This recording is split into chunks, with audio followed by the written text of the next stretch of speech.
Hi, welcome to the Closet Philosophy Podcast. This is Jennine. I'm a personal stylist. And this is Kristen. I'm a fashion writer, and we're here to uncover the ways that your personal style is so much more than just clothes. Whether you realize it or not, what you wear touches on science, psychology, culture, politics, and so much more.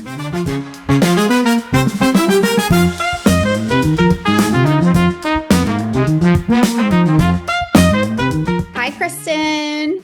Hey, Jennine, how's it going? It's going okay. It's going okay. I'm just kind of, living the life, I guess. I don't know. The world, Yeah, the world is going crazy behind us, but but we're managing, and it's interesting too because like the world is going on around us, and yet like life still has to go on, right? And like work yeah. still has to go on, and it's like how do you balance like all of those things, right? Especially when you're in the midst of reinventing yourself. And so I think it's really interesting because, so many women have taken a break from their careers, from, for taking care of like other people, whether it be their kids or their parents or so forth, and then end up re-entering the workforce when they are in midlife. And so, I mean, you have, and I have, you know, Yeah, yeah. yeah, So yeah. It's really yeah, and it's so challenging. I mean, and it's interesting, like when I think about my experience, I didn't even really I didn't because I was freelancing a lot and I was working part-time a little bit. I didn't make this decision like I'm gonna pause my career right now to take care of my child. So I wasn't thinking about it that way, and I wasn't thinking about the consequences of what that would be. It mhm. just sort of happened because I had more of a flexible schedule when we adopted our daughter, and it just made sense scheduling wise. And I honestly didn't really think about the consequences to my career that it might have. Yeah. But then when, as Frida got older, I, you know, started applying for jobs and, didn't get a lot of responses. And I started realizing like I have a big gap in my resume. I'm like way older than most of the other applicants, I believe. I'm probably 20 years older than the people who are going to interview me. And Mm-hmm. the consequences of that started to become clear. Mm-hmm. Um, So, And yeah. how do you think that that affected the way that you decided to shape your career from that experience? Well, I was, you know, I was like, well, I'm just gonna freelance. I'm just gonna have to like invent my own thing. Like I'll freelance write. I started teaching Pilates again. Mm-hmm. I had been certified to teach Pilates like 15 years earlier. So I am doing that and I am freelancing, but then an opportunity came along where I was hired as the editor-in-chief of this women's publication. And that came across only came to me only because of a connection I had. Mm-hmm. And she introduced me to these people who wanted to create this online magazine for midlife, specifically for midlife women. And I Mm-hmm. was already on my own writing a magazine. I created my own magazine for Mm-hmm. midlife women, and I was like trying to promote it. It was really just me, I was like trying to promote it, I had a podcast with it, like trying to do everything myself, like solopreneur kind Mm-hmm. of thing. And then this seemingly too good to be true opportunity came across where I would have like all these resources. They had like advertising people, they had engineers, they had writers that, would be writing the stuff that we wanted them to write. And it was just like, and you know how like people say when something seems too good to be true, it might be too good to be Oh. true. I mean, it was a great opportunity, and I'm really grateful for the experience. Mm-hmm. But unfortunately, the person who was funding it, it was like a VC, and he just didn't have the patience to see where it was going to go. So it only lasted 7 months, and I Oh. ended up back in the same exact position where I'm 50 something and, looking for work. And so this time around, I really decided to continue to try to do it on my own, like to try to just be entrepreneurial on my own, like hence our podcast together. And Mm-hmm. I'm still freelance writing and stuff like that. But I know that you've had a similar experience, and so I'd love to hear about your experience. Oh, yeah, because like when I had developed a career as a professional fashion blogger, like I had a fashion blog and I also had like a network to help other bloggers monetize their sites, and I was making pretty good money. Like I had enough money to rent an office in Soho and have 6 employees and, live in Manhattan. Like it was like Amazing. pretty decent living. But like after I had my kid, like it was really hard to juggle both of those things, and like you said, like my husband, he was working at a big tech company and he didn't he had to take the bus down to like we moved back to San Francisco, he had to take the bus down to Palo Alto every day, and like he couldn't be there to take care of the kid like I could. And so I ended up taking up a lot of the duties, and then I just decided to focus solely on being like a mom. And that was, I sold the blogs, as you know. Then when I tried to go back to work, it was like nobody wanted to hire like a has-been fashion blogger. Like I couldn't get like a social media job because like they say, "Oh, you had 30,000 followers on Instagram." But that was from 10 years ago, Mm. And so they wouldn't believe me that like I had those skills, like I had to reprove them again. And so I really didn't really have like a place to go. I didn't have any skills that could be applied to today's day and age. And so I really had to figure something out. And that's why I got into clothing reselling, because like I could just do that on my own.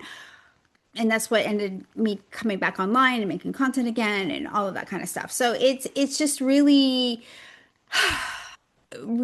interesting, like how much work goes into reinventing yourself and starting a new chapter, and then trying to develop a path to meaningful work. And so, and Yeah. for me, I don't know, like maybe a lot of people don't want to work. I don't know. But for me, like it's really important to do something meaningful, in a lot of cases, and I also want like autonomy and choice, and like I want freedom, and that would require for me to do work. And so, you know, like I'm at this space as like, okay, so in this world where like especially like older women are, they face ageism in the workplace, they're seemed as like irrelevant in a lot of regards, and a lot of women who have taken breaks, their skills that they had from before aren't translatable to the current job market.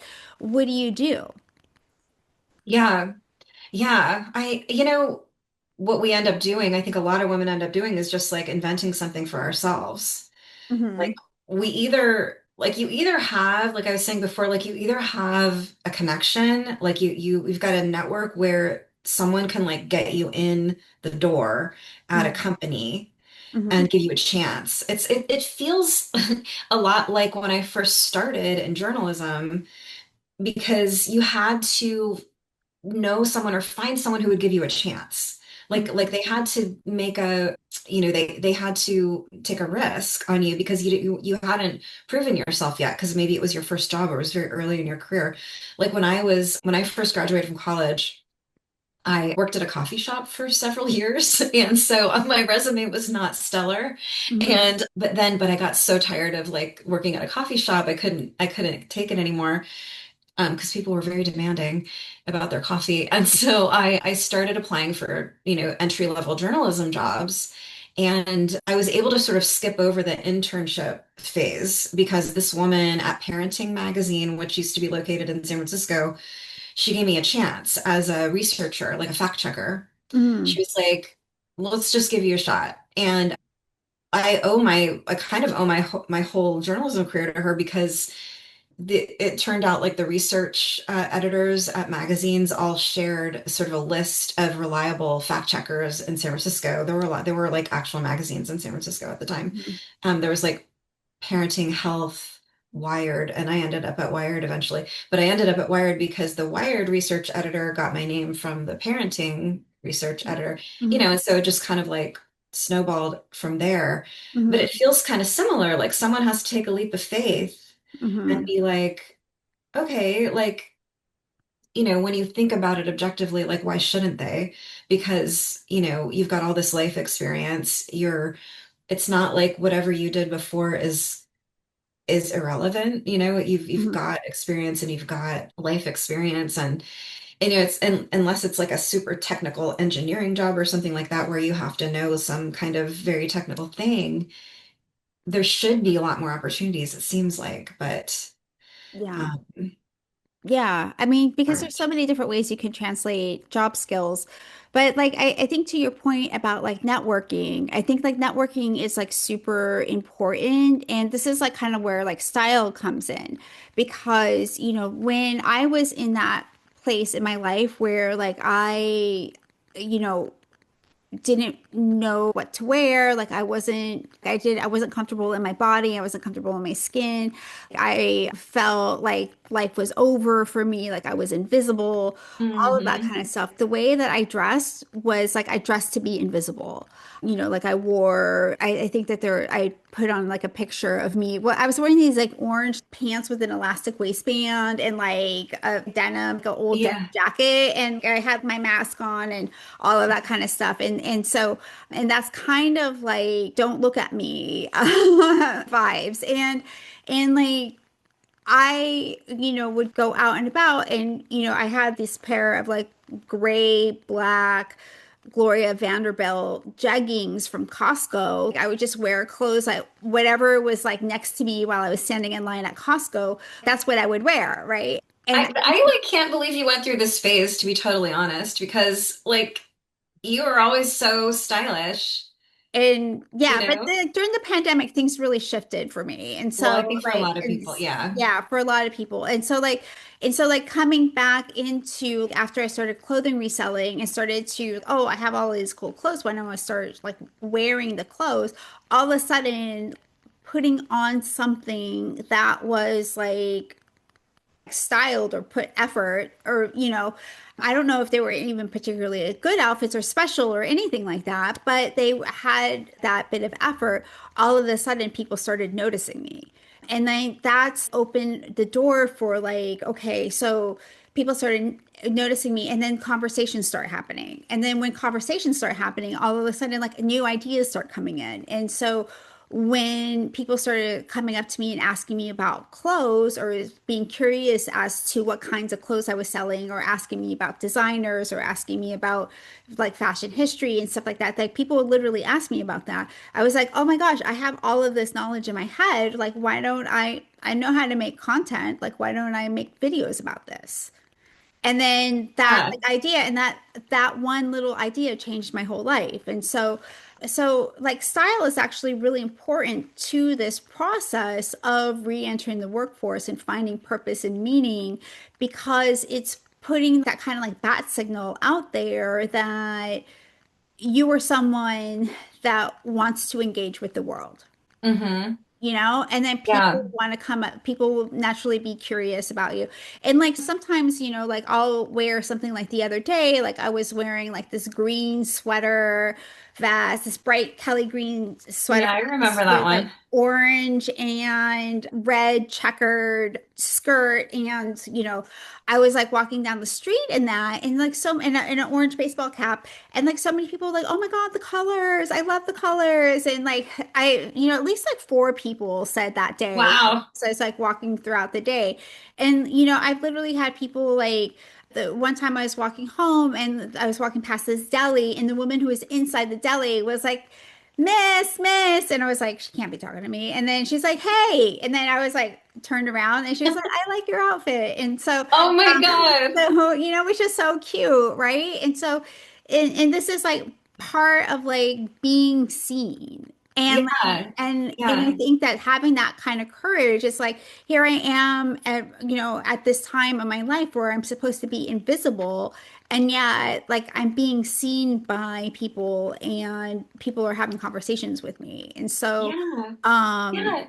yeah. So, okay, so question for you. So you and I were both, trying to like get jobs like at a company, and that didn't work out. So now here we are doing what we're doing now. Mhm. Are you glad it worked out this way? Like, do you feel like, you know, you're happier the way things worked out than you would have been working for someone else at a company. I think so. I think so. Because I did try to work for somebody else in a company, and just the way that my mind works, like I want to be doing something fulfilling. And at this company it was an affiliate marketing data aggregation dashboard company, like a B2B. Like it was just really Oh, like, that's why you knew all about that UTM stuff. yeah, yeah, And I was like, I know a oh, lot this about is, affiliate links, like yeah, for some strange reason. And so even though I don't use affiliate links, for yeah.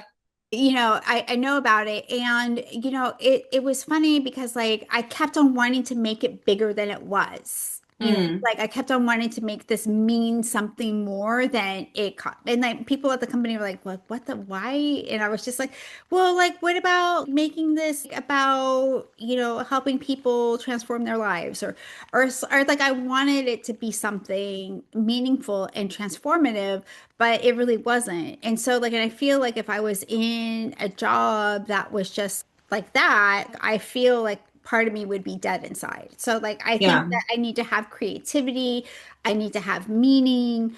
And these are not just like nice to haves, these are needs. right. And like, otherwise, like, I just will feel, what am I doing with my life? Right. And so, and I know that that's an incredibly privileged place to come from, but at the same time, giving yourself that chance to try and try to find something that you want out of your life. Life is short, life goes by so quickly. Like, why waste it doing something that is not fulfilling to you? Yeah. Yeah, I agree. And something you mentioned before really struck a chord with me because you're saying like that you want to work.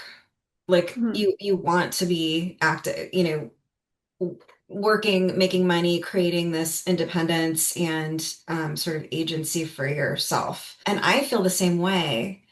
And there's this tension kind of with my husband because I'm like whispering, he's in the other room. No, but we've talked about it, but like he wants nothing more than to retire. Like he is Mhm. like, I'm so tired of working. Like I just don't want to work anymore. And Mhm. here I am, like, but I want to work. Like I want to work, and it's hard for me to get the work. And so it's like this weird tension where I'm like, I kind of want what he has, and he kind of wants, like, I'm not retired, but I have a much more flexible schedule than him, and I kind of make my own hours and everything. So it's kind of like, and on top of that, people I know are starting to retire.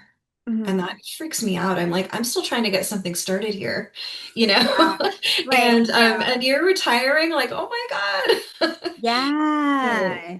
Yeah, and that's interesting. I mean, the grass does seem to be always greener on the other side of the yeah. fence, because like, for example, my dad retired at 65 and he went back to work like a year later because he was so Okay. bored. And he was an attorney and then he went back to work. He had his own practice. It's the bankruptcy attorney. Then he went back to work for the state as a prosecutor, which is a pretty stressful job. Whoa. Yeah, and he did that. He just retired last year at 72. So like and now he consults and stuff like that. But like, it just depends on what you want to do and like how your mind works and things like that. And so, and like it's funny because like I want to work, but I also like don't want to sell, which is kind of weird. So like I don't want to sell, like I'm having a big crisis right now where I don't want to sell my products online. Like I don't want to do it. I don't want to make that kind of content. Like I much rather make like really interesting content and things that I'm really interested in and things like that. I just don't know how to monetize it. So I think for a lot of us, it's just like, what is it, that thing that you actually want to do? Like, is it really about the money per se, or is it about the meaning? Like, what is it actually about? And it could be lots of different things. And like bringing this back to style, it's like, just showing up in that energy is going to help you find that place. And Yeah. so, And ideally it could be both. Like it could be both meaningful and lucrative. yeah, That's the sweet spot, obviously. yeah. But I definitely feel you with the selling. It's hard. Like I think might be I don't know. Are some people born to sell, or they've just learned how to do it better than, or maybe they just have more of a tolerance for that way of projecting yourself, but it's very hard for me to Yeah. to Yeah. I mean, to I be love easy. doing the styling work. I love the styling work. I love styling people, doing like the iconic style studio. Last night we did a class about power dressing.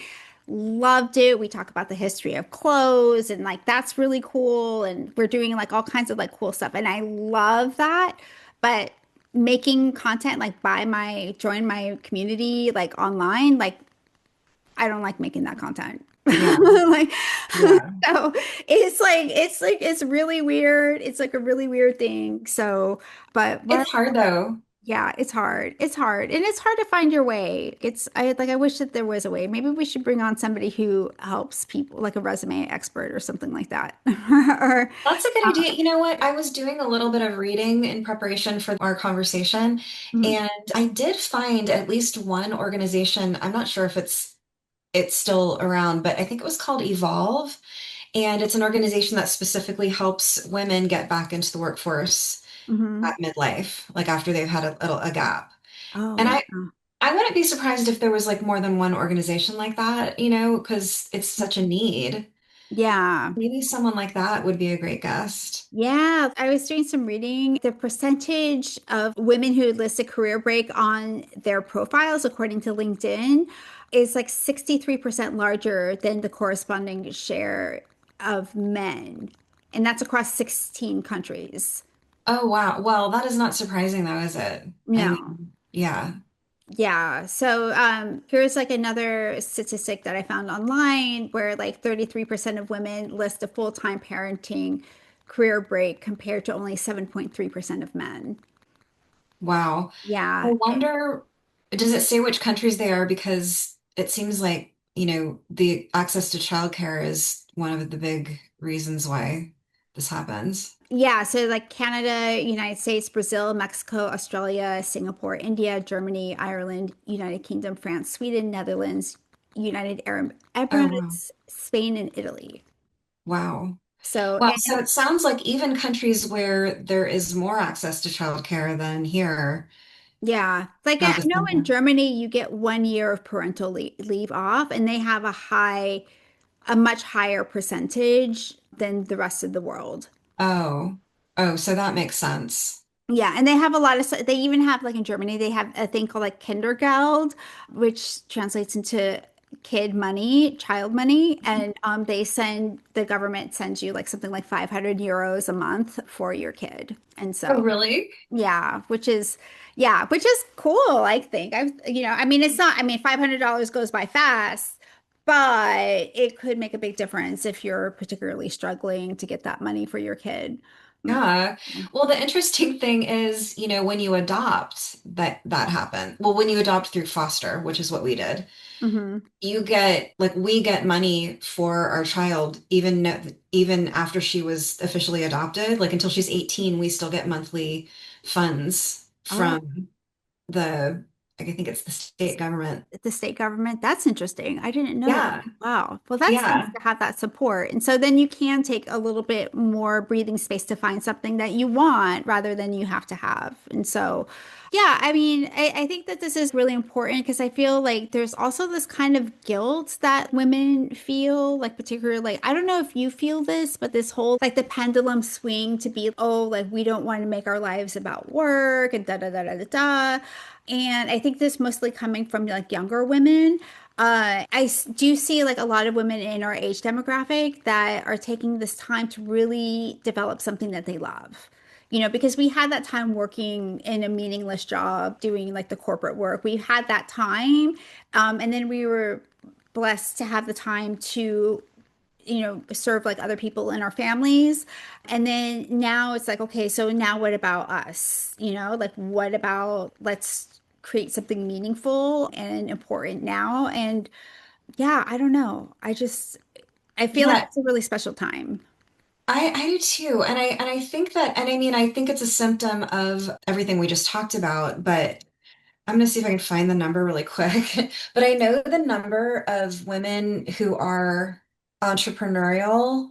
at midlife is pretty high And that's because, probably because it's hard to find a job. It's hard to yeah, like out find. of necessity, but also I think out of that what you just said, that desire to want to do something meaningful and not, it gets a little bit harder, whether it's because of like a little bit of ego, like, oh my God, my boss is 30 years old or whatever, and also just a little bit of, wanting to do something that really fulfills you. Hmm. It's hard to go back into that place of, being at a corporation where there's so many levels of authority and things like that. But yeah, it says that in 2023, Gen X women made up 69% of women business owners. Wow. Furthermore, women over 50 are one of the fastest growing groups of new entrepreneurs. Specifically, women aged 50 to 64 are launching businesses at a faster rate than ever before. Hmm. Yeah. Yeah, so it's not just us. So it's not just us being like really, it is a trend that we're seeing across the world. I mean, across the country. And I think it's really important to actually acknowledge that you're not alone. Like if you're going through this and you feel like, because like, I don't know, I felt like I was alone. I don't know how you felt. But like, I did, and sometimes I still do a little bit. I mean, not you just a little bit. You have those moments where you're like, oh, this person has a great job. Why don't I have just yeah. mhm. I feel less alone though now that we've been Talking doing about this stuff together, and me yeah, too, me too. And I think that's really important to like recognize, like if you feel like you're alone, just know that you're not. This is something that is a phenomenon happening. And if you want more for yourself and your career at this stage in your life, that's also okay. I mean, there are people who are settling down and saying like, okay, I'm done with work and so forth. And that's great for them. yeah, I think, wish all of the best, but it's also okay to want something for yourself. yeah, yeah, and it's there are like big differences between demographics sometimes. Also, like most of the people, or not, I don't know what the numbers are, but just according to my Facebook page, like a lot of the women I went to high school with are retiring, and they're like about to be great grandmothers, some of them, like not just grandmothers, but like, What? yeah, because like, I mean, I'm 57, so their kids could easily be 30 years old and Okay, having so then kids. they would be grandparents, Oh, not grandparents, yeah. yeah, yeah. Yeah. There was like this one Sorry. time, like I was on Facebook, and it was like a couple of years ago. Like my son was probably like 2 or 3 at the time, so it was like 10 years ago. And I was on Facebook, and there was a girl I went to junior high with, or middle school, and she was like holding a baby, and I was like, "Oh, congratulations on your baby." She's like, "Oh, that's my grandchild," and I was like. Like, I couldn't believe it. I was just like, oh my gosh. But then when I think about it, my mom was 17 when she's almost 18 when she had me. And by the time when I had my son at 38, when my mom was 38, like I was already in college. Yeah. So it's like this span, and which is also really crazy. Like my husband, who is 8 years younger than me, he's a millennial. His mom had him when she was 38, and his mom is only 2 years younger than my maternal grandmother. Oh my God. Isn't that crazy? Because my maternal grandmother was 15 when she had my mom. My mom was 17 when she had me. Yeah, so she was born She in was only 15. Your grandmother was only 15. Wow. Yeah. Yeah. Wow. So on the reservation, yeah. So like it's just wild when you think about it, how like different people have like different phases of their lives. Yeah. I think Yeah. It makes me, it makes you realize that sometimes age doesn't matter as much as what your life experience is. mhm. Because I remember when Frida was in preschool, and it was like a co-op preschool, so you had to like work there, and I was just there a lot, and all the other moms were much younger than me. And I was having this conversation with one of them who was probably the youngest mom there. I think she was in her 20s and I was in my 40s. And I was always really self-conscious, like probably more self-conscious than I really needed to be about my age, Mhm. surrounded by all these young moms. And she said to me, it was like wise words from this 20 something. She said, well, we're basically living the same life, so it doesn't really matter. And I Mm. was like, Oh my God. Yeah, you're kind of right. Like we both have small children. We're both navigating like this childcare thing and working at the Hmm. co-op. And yeah, so Oh, it's more of like, it's more about what your life experience is at a given time than it is your specific age necessarily. yeah. Yeah, that's absolutely true. Because, like, yeah, you probably have more in common with that 20 something year old in her life than, somebody else who might be in your age and like a grandparent, Exactly. like I mean, in some ways, not in all ways, but, Yeah. but I think that Yeah. that's like a really interesting thing. And like to bring it back to style, you might have more in common with someone 20 years younger than you as far as how you dress and like your taste in clothes and like you might be drawn to each other more because of what you're wearing than you would Mhm. be with someone your own age because their life experience is just very different right now. Yeah, 100%, 100%. Like, and I see this all the time with, like the Gen Zs that I know. And so, and I don't, the Gen Z, I always call them kids. They're not kids. They're like 30 now. So it's like, Are like, they 30? yeah, they're like 29, 30 now. So yeah, and the Yikes. millennials are like in their 40s now. Right. So people are getting up there. So and I think it's like, just, having like similar interests and things along those lines, like fashion and style and clothes. I don't know, I'm super interested in that. So other people who are also interested in that tend to gravitate towards me and stuff. So no, I think that this is absolutely like such a fascinating topic. So, like, and if you're out there listening, like, do send us an email about, your experience getting back into the workforce and, what you would like to hear more about, because I think that, we have been doing a lot of interviews with people, but there's like some of these types of conversations that come up that I think that are really relevant to the podcast. You like, why is it so important to do something meaningful at this stage of your life?